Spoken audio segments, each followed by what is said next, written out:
De ce LumiSpa? Pentru că este aparatul numărul 1 în lume, deja de 6 ani de zile, aparatul de curățare care aduce 7 beneficii în doar 2 minute.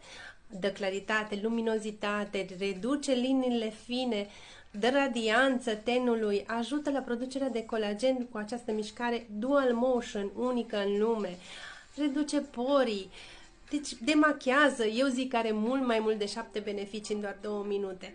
Pentru că se poate folosi de întreaga familie, pentru că vine la pachet cu un gel de curățare adecvat tipului tău de ten, trebuie să-l vedem împreună, să-l găsim împreună, și pentru că se poate folosi chiar sub apă, și pentru că vine la pachet și cu o aplicație care o descarci pe telefon și îți poți personaliza rutina, 2 minute pe ten, 2 minute pe gât și decolteu.